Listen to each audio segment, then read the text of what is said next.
Hello, it's Nick at S Valley Dog Training, and I'm a bit frustrated, as a lot of people are, with some really confusing and conflicting advice I'm seeing from dog trainers on social media right now. So what's that about? So there seems to be a thing where there's two sides of a coin, where reactive dog training seems to be either about obedience, which is really close control, heel work, down, sit, all that sort of stuff that you'll do loads and loads of training with your dog and do that when there's other dogs close by. And there seems to be a flip side of the coin that says, no, just let your dog be a dog. And it's quite confusing because it's not really as simple as that, and then what I'm going to try and do today, please bear with me, please watch on, and I'll try and give you a bit of explanation of what is really the answer. So let's start with the obedience stuff. Why is it getting a bad rep just now? Because it's associated with a lot of kind of trainers who use punishment-based approaches, who are doing lots of kind of the obedience stuff. It's not all punishment, it's a lot of it's reward-based training. So stand in the corner of the park doing great obedience, or just games where your dog's really, really into you, and there's other dogs in the distance around, so the dog feels good, the dog feels into you, you're building your relationship with your dog. When there's dogs around and your dog's just simply paying more and more attention to you, that's good, that's good, and you might actually categorise that under obedience work. So that's okay, right? So it depends really what you mean by obedience. And if you're seeing stuff on social media about these wonderful videos about a collie who's going mental at traffic as it goes by, and all of a sudden walking the heel beside it, that's been a huge amount of work into that, and there's definitely been more to it than just simply teaching the dog to heel. So a bit of clarity there about watch for that misleading content. It's there for a reason, it's there to grab your attention, and it's there to get you to make inquiries with that dog trainer so that they get more business. And that's the brutal honest truth of the whole thing. Part of life of being a dog trainer is putting stuff like I do on social media. It's just part of the job.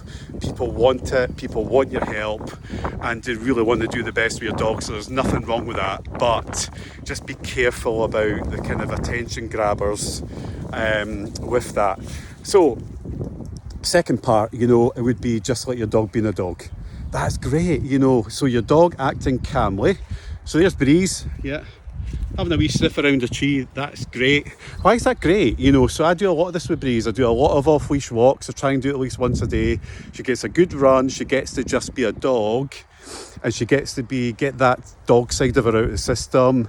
It's like really calming. If there's dogs around her, she's doing that. That's great because she's acting in a calm manner around other dogs. So yeah, I'm going to confuse each other.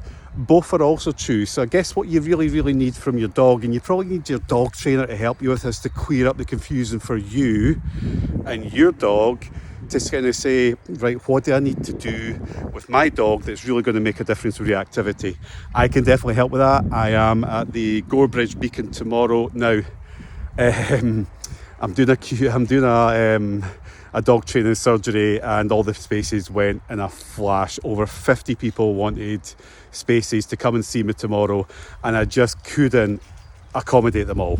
So it was going to be impossible. I've spoken to the guys at the Beacon. I've managed to extend the hall hire for an hour, and I'm doing a Q&A session at the end of it. So you can ask me questions like this, or any other of the ridiculously crap or confusing content you're seeing on social media that's just absolutely bamboozling your head, and you're going, what am I actually meant to do with my dog? Come along, ask me the question. There'll be a link to this video to book a place. It's tomorrow, Saturday, 2:15 p.m. to 3 p.m. There's plenty of spaces available, because at the Q&A session there's no dogs. It's simply a group event, and I just simply need to stick more chairs out. So let me know if you're coming. I'd love to see you there and help clear up some of this confusion that I'm seeing just now. And I've had clients speaking to me about this. So I've rambled on a bit. Thank you for staying the course with this video. And I could have spoken for hours about this one. So yeah, come and see me tomorrow. No charge at all, and I'll help you out.